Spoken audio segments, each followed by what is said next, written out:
उनको लगता है कि जैसे किसी ने कुछ गलत शब्द कह दिया हो और आप हैंडल किसी आंटी के नाम से आपका हैंडल है, ऐसा मतलब क्यों, कारण क्या था? क्योंकि मैं रियल लाइफ में तो आंटी हो चुकी हूँ। मेरे उम्र का वो पड़ाव है जहाँ मैं आंटी हूँ। मेरा एक टीनेज बेटा है, उसके सारे दोस्त मुझे आंटी ही कहते हैं।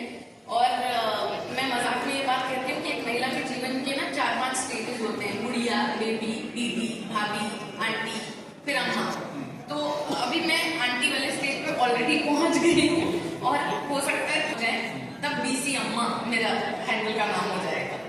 चलिए देखिए, बहुत सब अपने अपने तरीके से लेते हैं। एक बड़ी बहस होती है कंटेंट को लेकर। पिछले दिनों हमने कॉन्फ्रेंस देखी, बात किया और समय रहना पड़ेगा। कंटेंट पे क्या सीमा नहीं होनी चाहिए? कहीं तो जाके सीमा तय करनी होगी, क्योंकि वो कंटेंट कंज्यूम बच्चे भी कर रहे हैं, किसी को सोचना। एक शब्द है इन्फ्लुएंसर। इन्फ्लुएंसर का मतलब वो होता है कि वो व्यक्ति जो किसी की विचारधारा को चेंज कर सके। और हम लोग इन्फ्लुएंसर्स हैं। हमारे पास जिसके भी 10,000 से ज्यादा फॉलोअर्स होते हैं वो इन्फ्लुएंसर की श्रेणी में आते हैं। और एज ए इन्फ्लुएंसर मेरे राजनीतिक विचार, मेरे संस्कार और मेरे किसी फिल्म को लेकर विचार, सब चीजें मैं जो व्यक्त करती हूँ वो किसी और की विचारधारा को चेंज कर सकते हैं। लेकिन जर्नलिस्ट होते हैं, पत्रकारों की बहुत बड़ी जिम्मेदारी होती है, उन्हें रिपोर्ट करना है, लेकिन विदाउट बीइंग बायस्ड।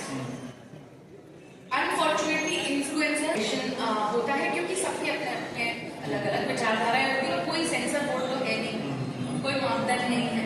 तो ऐसे में सीमा कहाँ लांग दी पता भी नहीं चलती। कई बार मैं तो एक गाली की वजह से फेमस हुई थी, लेकिन जब भी मैं किसी पब्लिक प्लेटफॉर्म पे होती हूँ या पैपराज़ी मुझे आवाज देते हैं, मैं कभी गाली नहीं देती। वो कहते हैं ये जी गाली दे रहा है,